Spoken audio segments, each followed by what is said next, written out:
de voilà si nañuy nar a jaar pour indi loi bi nga xamante ni loi amnistie la pour peut-être événement yi ñuy wax ni ci mars 2021 ba jamono jii di 2024 amnistie boobu ñu ko doon rumandaat est-ce que gëm nga tey jii conseil des ministres ñu adopté ko boobu les projets de loi ba yóbbu ko assemblée nationale. En tout cas comme on dit rek li ci kanam moom rawuli gët donc quotidien moo ko annoncé yaakaar naa ci édition bi démb moo ne démb xaw ma barki démb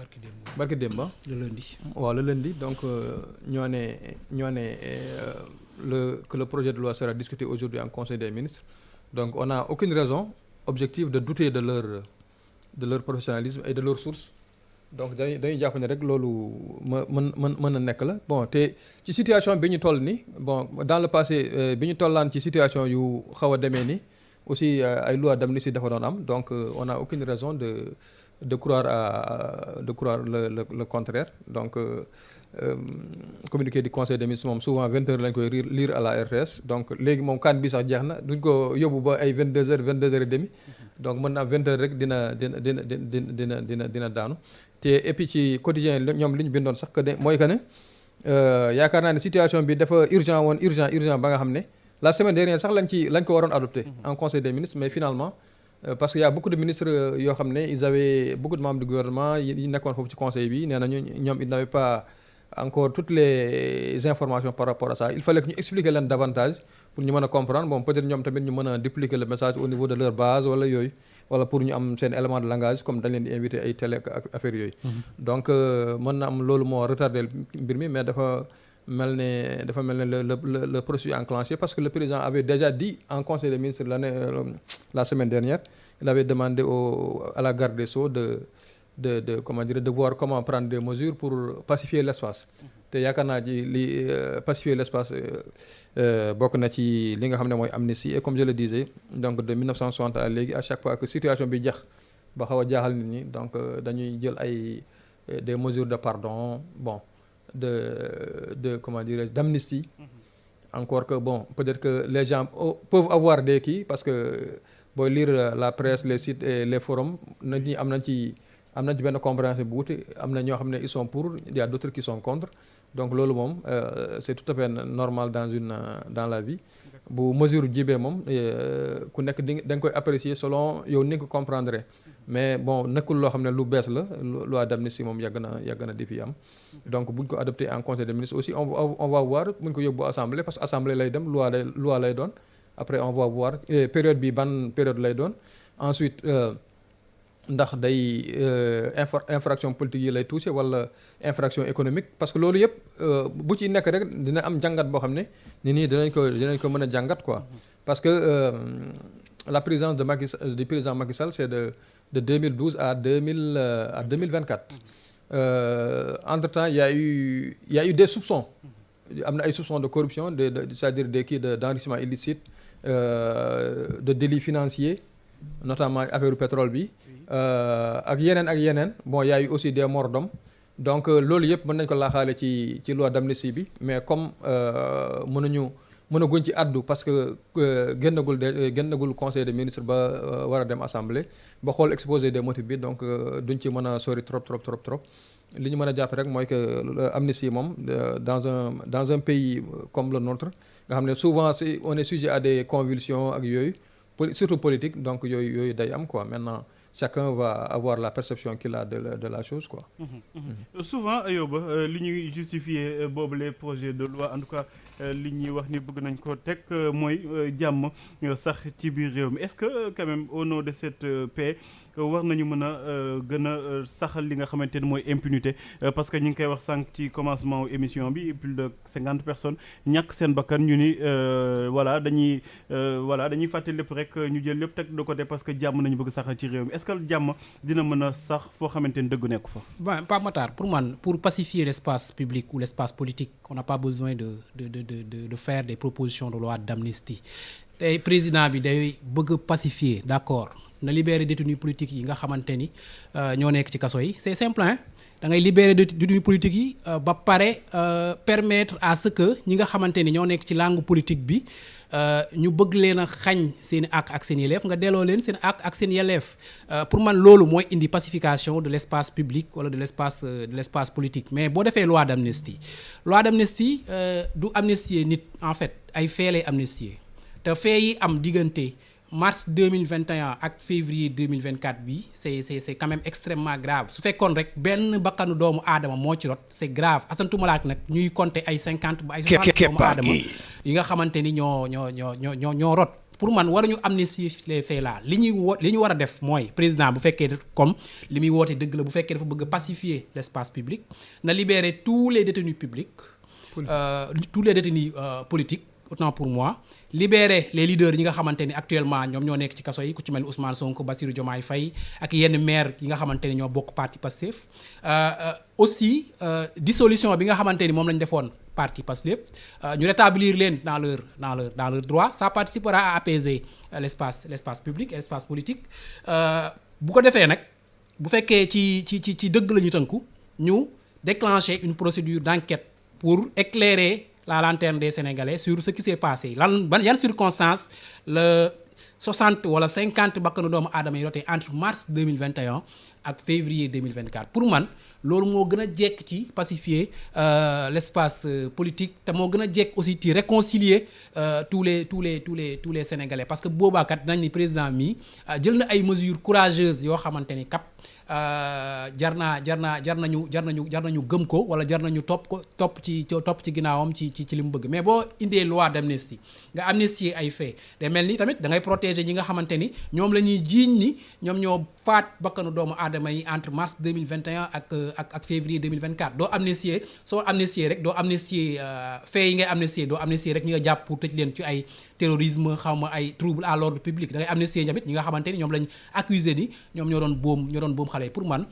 pour pacifier l'espace public encore une fois soxlawul loi d'amnistie le président bi am volonté politique libérer les détenus politiques libérer les leaders politiques ba pare déclencher une enquête sérieuse quand même pour déterminer les circonstances des décès des 50 ou 60 personnes. dañuy naan que réew mi dafa nekk ci tension mais laata ñuy dàq élection yi yaakaar naa tension boobu ñu doon wax kenn gisu ko est-ce que du ñoom ñoo créer cette tension pour quand même préparer seen dem wut peut-être ay garanties yoo xamante ni ëllëg day tax ba kenn du leen mën a topp. waaw loolu de moom c'est une interprétation cynique de la chose mais en tout cas li ñëpp mën a constater te wax nga ko mooy que vraiment. Les 2 ou 3 mois qui ont précédé la présidentielle, le Sénégal n'a jamais vécu des mois aussi calmes. Vraiment, les gens vivaient tranquillement, tranquillement à leurs occupations. Amul ben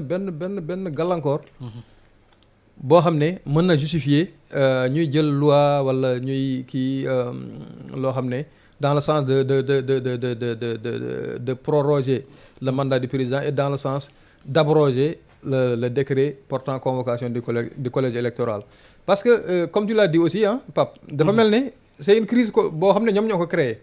c'est une crise artificielle man je le dis tout le temps et en tout lieu c'est une crise artificielle amul woon benn crise le judiciaire fonctionne normalement chaque jour les gens ñi ngi doon xëy tribunal ñi ñu war a atte ñu leen di atte ñi war a atte ñuy atte ñun journalistes yi ñi ngi doon xëy ci suñu liggéeyukaay ñeneen ñi ngi doon xëy bon ñi dem marché poisson ñi ngi dem marché poisson ku nekk daal yaa ngi liggéey sa liggéey le plus naturellement et le plus normalement du monde te amuloo ci benn gàllankoor bon ñu xëy après la publication de la liste de comment dirais-je des candidats admis les 20 candidats bon Karim Wade qui sort de là-bas de sa retraite de droit qui accuse deux juges de corruption te loolu nekkul lu bees quoi les juges moom ils sont comme les journalistes chaque jour sànq rek maa ngi participer ci benn débat boo xam ne où on insulte les journalistes les magistrats aussi c'est comme ça malheureusement ñun moom mën nañu tontu malheureusement pour les magistrats ñoom mënuñu tontu c'est-à-dire tu peux les insulter du matin au soir bon ils sont protégés certes par la loi mais ñoom mënuñu tontu donc le fait que Tartampion nekk fële ne 2 magistrats sont corrompus par tel warul tax vraiment ñuy arrêter tout un processus électoral parce que loolu comme l'a dit Latif Coulibaly c'est l'histoire qu'on a arrêté donc maintenant est-ce qu'il y a ce qui se cache derrière tout ça, c'est une volonté de, comme je crois qu'il y a un homme politique français qui disait que si tu veux noyer une affaire, il faut créer une affaire dans l'affaire, et cette affaire dans une autre affaire, de sorte qu'on ne parle plus de... Charles Pasqua. C'est Charles Pasqua qui l'avait dit, hein. Donc de sorte qu'on ne parle plus de l'autre affaire, de l'affaire à l'origine. Donc j'osais pas y croire, mais de temps en temps, xam nga de plus en plus man sama xel mi ngi ciy commencé tey quoi. Parce que gisuma ba léegi ban prétexte moo war a tax ñu arrêter un processus électoral, man gisuma ko. D'autant que c'était la première fois et fii laa toogoon ma ne je crois pas, parce que on m'avait posé la question de savoir ndax Macky Sall dina dem jusqu'à reporter une élection, parce que boobu aussi le débat était agité quoi. Je disais que non loolu mënul nekk, parce que Macky il ne peut pas faire moins que ses prédécesseurs. Senghor mennum Senghor moom mës a def glissement te loolu mënuñu wax sa report glissement la woon, et puis on a dit que c'est pour des raisons techniques. Def ko jëlee décembre yóbbu ko février, xam nga loolu 2 mois 3 mois c'était juste un glissement technique. Parce que peut-être dafa am loo xam ne pare wuñ ko woon. Et puis boobu on ne pouvait pas nu ñu koy waxee, on ne pouvait pas suspecter Senghor de nekk dans un truc de njuuj njaaj, parce qu'il était seul. Il était seul à bord. Boobu c'était le système de parti unique, candidat unique. Donc les gens votaient presque à 98-99% pour le candidat. Senghor n'avait rien à craindre. Donc il avait fait un glissement qu'on avait des techniques de 2 mois 3 mois qui était compréhensible à l'époque. Mais aujourd'hui nii amul benn gàllankoor, amul corona, amul tempête, amul guerre, amul lenn, y a rien, absolument rien du tout. Le Sénégal était tranquille, calme. On crée là-bas une crise artificielle d'un truc de boo xam ne nit ñi nee nañ baara yegoo la entre PDS ak le groupe Wallu ak Benno Bokk Yaakaar pour permettre à Karim Wade de rentrer les jeux, mais c'est vraiment une mauvaise manière de rentrer dans le jeu, parce que surtout que ñoom ils ont actionné la commission d'enquête, mais rien n'empêchait de laisser la commission d'enquête là mu def liggéeyam, qu'elle fasse correctement son travail. Les gens vont de toutes les façons, la commission une fois qu'elle aura déposé son rapport sur la table de la plénière, su fekkee ne procureur gis na ci des éléments de yoo xam ne war na ko mën a indi ba mu ubbi une information judiciaire wala yooyu ñu def ko. Su fekkee ne aussi ça doit être classé sans suite ñu classé ko sans suite, parce que des commissions d'enquête parlementaire créé nañ ko fii, après ñu classé leen sans suite. Cela n'a pas empêché le pays de fonctionner. Donc lii moom vraiment si tu me dis que maintenant que ñoom dañ ko créé pour am prétexte pour mu am cette loi d'amnistie boo xam ne, parce que aussi comme je le disais sànq, loi d'amnistie lépp après lépp lay kii c'est comme le mbaal la mbaal bi nga xam ne kii bi da koy sànni le mool bi da koy sànni ci géej, bu ko xëccee lépp lay indaale. mën na indi jën, mën na indi ñum xook, mën na indi lu ne mën na ko indaale. Donc loi d'amnistie aussi noonu lay kii, loi d'amnistie bi mën na indaale lépp. Donc ñi nga xam ne dañoo faatoon ay doomi aadama ñoo xam ne dañ leen waroon a juger ñoom ñëpp, si on dit que les infractions correctionnelles et criminelles par exemple du 1er mars 2021 au 31 janvier 2000 xaw ma lan, ou bien au 29 février 2024 sont effacés. Mais loolu ça va impacter tout le monde. Ñii rey ak et puis li ci gën a kii mooy ñi ñu reyal ñoom mooy les victimes ñoo ciy gën a loru, ñoo ciy gën a perte, parce que rey nañ seen doomu aadama ci seen doom, seen i njaboot ci loo xam ne ñoom du mujj fenn. Parce que dès l'instant qu'une loi d'amnistie est prise, je le disais ce matin au niveau de la kii, dès l'instant qu'une loi d'amnistie est prise, même magistrat, amul benn officier de police judiciaire bu koy ñemee sax tudd. Boo ko tuddee on peut te poursuivre. Bien sûr. Ñun journaliste boo nee par exemple on dit que su fekkee ne par exemple on prend le dossier de Karim Wade, le dossier par exemple enrichissement illicite, on dit que les faits sont amnistiés. Ñuy ñëwaat di wax ne Karim Wade mii il a été accusé de nangam wala il a été condamné, mais il peut nous poursuivre en justice parce que les faits sont effacés. Et je le disais ce matin, dafa mel ne carte mémoire boo xam ne dañ ko nu ñu koy waxee encore,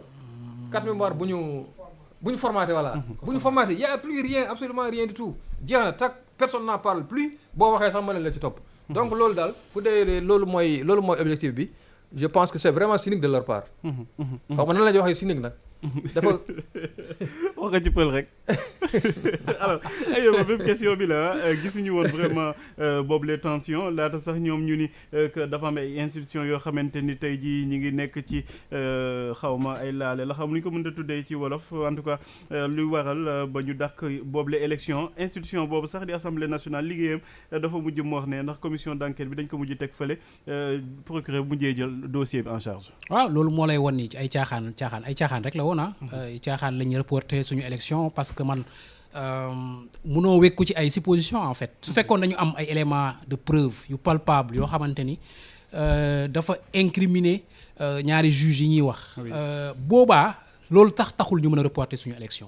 parce que bu boobaa peut-être procureur bi day ubbi instruction après ñu incriminer ñaari juges yi peut-être ñu remplacer leen entre temps processus bi continuer parce que y a 5 autres juges yoo xamante ne ñu ngi foofu. mën a doxal liggéey bi.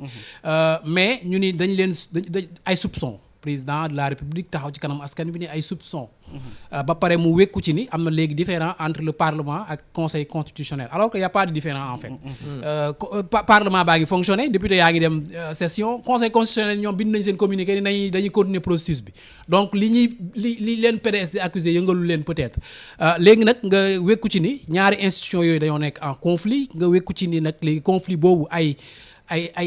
tuuma moo ko indi te tuuma moom ku ne xam na ni tuuma rek lay am boo indiwul preuve ci ay tuuma rek lay wekku nga annuler élection bi créer ay tension ba ay bakkan faatu ci et c'est très très très très très dommage parce que loolu yëpp mënoon na ñàkk mënoon nañ heure bii fekk nit ñaa ngi campagne ñuy waajal le 25 février nit ñi dem voter am alternance wala nguur gi fi nekk seen candidat bi nga xamante ne moom lañ jiitaloon peut-être mu gagné après sénégalais yi tourner la page Macky Sall après jàll ci leneen mais situation bi sénégalais yi di dund depuis mars 2021 moo mënatul continuer en fait moo tax nit ñi génn am xol bu naqari génn ci mbedd parce que nit ñëpp comme ni ko Ibrahima waxee sànq depuis 3 mois nit ñi dañoo def teg ak tey xam ni élection bi soreetul le 25 février la comme le 25 février la ñu ni ñii yomb nañoo muñal ne leen bàyyi ba le 25 février léegi nag bi président taxawee ci kanam askan wi ni leen loolu ngeen yaakaaroon ni le 25 février day am maanaam ngénte bi ma leen woowoon tudd bi annulé naa ko yéen ñëpp mun ngeen toog seen kër léegi nag moo tax sénégalais yi ni ko nag ñun laax yi ñu programmé woon foog ñu mos ci foog ñu génn par force le 25 février mos ci laax yi mos ci ceebu ngénte yi parce que loolu mënoo ñu ko xañ suñu droit la et puis effectivement seen droit la sénégalais yi seen droit la que ñu dem le 25 février voter choisir président bi leen neex parce que contrat bi ñu amoon ak Macky Sall encore une fois le 2 avril lay jeex le 2 avril lay am 5 ans bi ñu ko falaatee 2019 ak léegi kon amul benn droit amul benn prérogative constitution bi joxu ko assemblée nationale mënu ko jox taw benn pouvoir bu ko mën a jox mu toogaat fi au-delà du 2 avril loolu du dëgg du yoon te je pense que sénégalais ils sont dans leur droit de réclamer la tenue d'une élection avant le 2 avril beneen mbir boo xamante ne aussi ñu ngi koy rumandaat Ibrahima Anne mooy mbirum dialogue bi nga xamante ni